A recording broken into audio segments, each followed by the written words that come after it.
پاکستان میں خودکش حملوں کا سلسلہ رکنے کا نام ہی نہیں لے رہا، اور یہ جو پیر کو 24 نومبر کی صبح فرنٹیئر کانسٹیبلری کے ہیڈ کوارٹر پر جو خودکش حملہ ہوا ہے، یہ حملہ جو ہے ناکام تو بنا دیا گیا، لیکن اس حملے نے ایک پیغام دیا پاکستانی ریاست کو کہ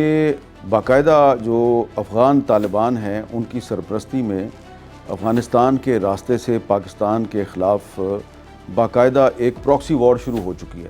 جس کے پیچھے صرف افغان طالبان نہیں ہیں بلکہ کچھ اور غیر ملکی طاقتیں بھی ہیں۔ تو یہ جو خودکش حملہ ہے، اس کے جو تینوں حملہ آور ہیں جو اس میں شریک تھے، ان کے بارے میں بتایا گیا کہ وہ افغان نیشنل تھے، یعنی کہ وہ افغانستان سے آئے تھے۔ سوال یہ پیدا ہوتا ہے کہ جب ہمارا بارڈر ہی بند ہے، اور ابھی سے نہیں کئی ہفتے سے بارڈر بند ہے، اور ہم یہ دعویٰ کرتے ہیں کہ ہمارے پاس سرویلنس کا جو جدید ترین نظام ہے وہ بھی موجود ہے، تو یہ لوگ جو ہیں یہ کس طرح بارڈر کراس کر کے پاکستان آتے ہیں اور پھر پشاور شہر میں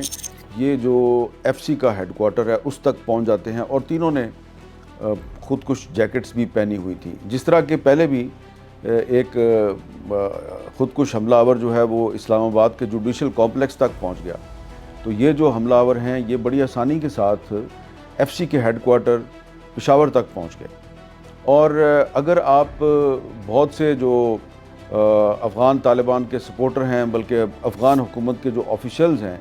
اگر ان کے جو بیانات پوسٹ کیے جا رہے ہیں سوشل میڈیا پہ، اگر آپ ان کو دیکھیں تو ایسا لگ رہا ہے کہ افغانستان میں باقاعدہ خودکش حملہ آوروں کو موٹیویٹ کیا جا رہا ہے، ان کو انکریج کیا جا رہا ہے کہ آپ پاکستان جائیں اور وہاں پر آپ اہم تنصیبات پر حملے کریں۔ اور یہ بھی کہا جا رہا ہے کہ یہ جو حملے ہیں یہ صرف اب خیبر پختونخوا تک یا بلوچستان تک محدود نہیں رہیں گے، بلکہ یہ جو حملے ہیں یہ لاہور اور کراچی تک بھی پہنچیں گے۔ تو یہ ایسا لگتا ہے کہ ہم نے جو افغانستان کے ساتھ ایک جو پالیسی بنائی تھی، اور پہلے ان کے ساتھ مذاکرات کیے دوحہ میں اور استنبول میں، وہ مذاکرات ناکام ہو گئے، تو کہا گیا کہ اب ہم آپ کے ساتھ سختی سے نپٹیں گے،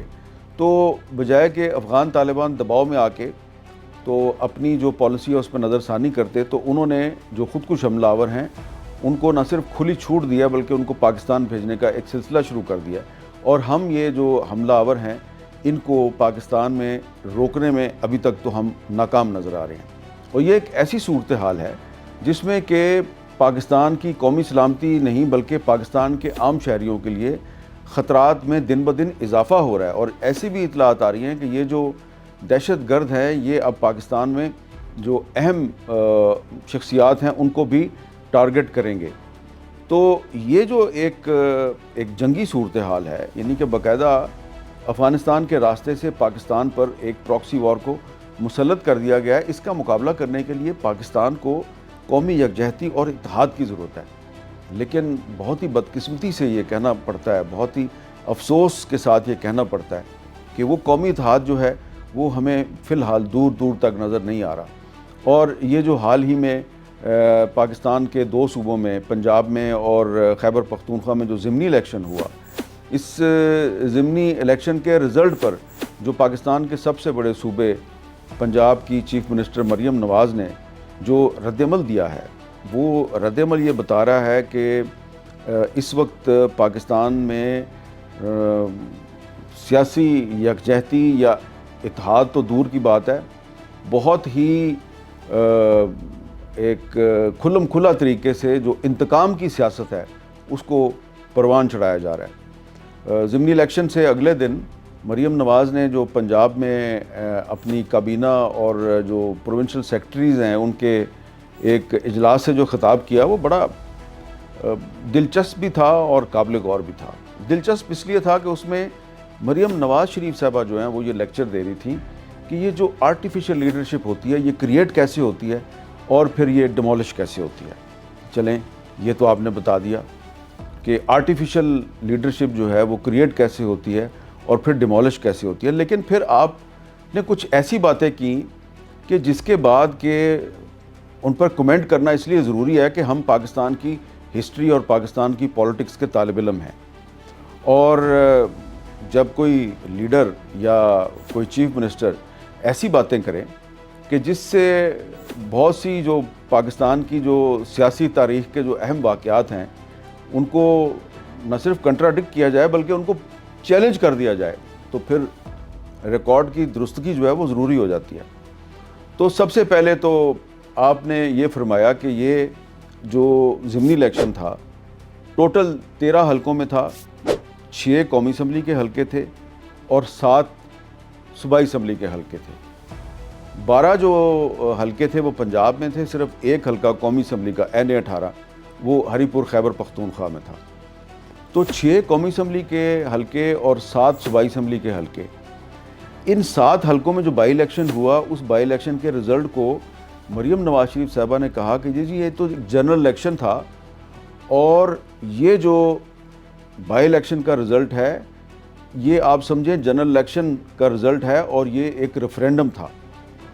اور یہ ریفرینڈم جو ہے یہ پاکستان مسلم لیگ نون جو ہے وہ جیت گئی ہے۔ اب آپ خود سوچیں کہ قومی اسمبلی کی 6 اور صوبائی اسمبلی کی 7 نشستوں پہ اگر الیکشن ہو رہا ہے اور اس میں سے بھی جو 10 نشستیں ہیں اس پر جو سب سے بڑی اپوزیشن کی پارٹی ہے تحریک انصاف، اس نے بائیکاٹ کا اعلان کیا ہوا ہے، وہ صرف 2 قومی اسمبلی کی سیٹوں پہ الیکشن لڑ رہی ہے، تو آپ اس کو ریفرینڈم کیسے کہہ سکتی ہیں؟ تو جب آپ ریفرینڈم کی بات کرتی ہیں تو پھر ہمیں 1984 والا ریفرینڈم یاد آ جاتا ہے جو پاکستان کے ایک ملٹری ڈکٹیٹر جنرل ضیاء الحق نے منعقد کیا تھا، اور اس ریفرینڈم میں انہوں نے دعویٰ کیا تھا کہ ان کو 98% سے زیادہ پاکستانیوں نے ووٹ دیا، اور ٹرن آؤٹ بھی بتایا گیا تھا کہ جی 62% سے بھی زیادہ تھا۔ اب جب آپ کسی بائی الیکشن صرف 13 نشستوں پہ جو بائی الیکشن ہے اس کو آپ جب ریفرینڈم قرار دیں گے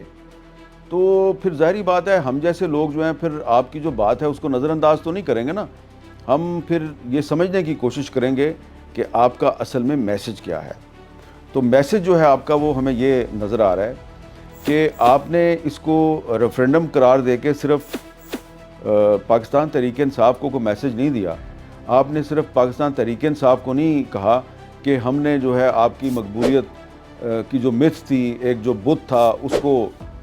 ڈیمولش کر دیا، بلکہ آپ نے پاکستان پیپلز پارٹی کو بھی یہ میسج دیا ہے کہ ریفرینڈم ہم جیت گئے ہیں اور آپ کی کوئی اوقات نہیں ہے۔ حالانکہ پیپلز پارٹی جو ہے وہ ساؤتھ پنجاب سے پنجاب اسمبلی کی ایک نشست پر کامیاب ہوئی ہے، اور یہ مجھے کہنے میں کوئی جھجک نہیں ہے کہ یہ پیپلز پارٹی کے ووٹ نہیں تھے، یہ جو وہاں پہ جو امیدوار تھے پیپلز پارٹی نے جس کو ٹکٹ دیا تھا تو یہ انہوں نے خود مینج کیا ہے اور یہ ان کا ووٹ تھا، اور اگر پیپلز پارٹی نے جیتنا ہوتا تو پیپلز پارٹی ساؤتھ پنجاب میں کسی اور جگہ سے بھی اتنے ہی ووٹ حاصل کرتی، لیکن اس کو وہ ووٹ نہیں ملے۔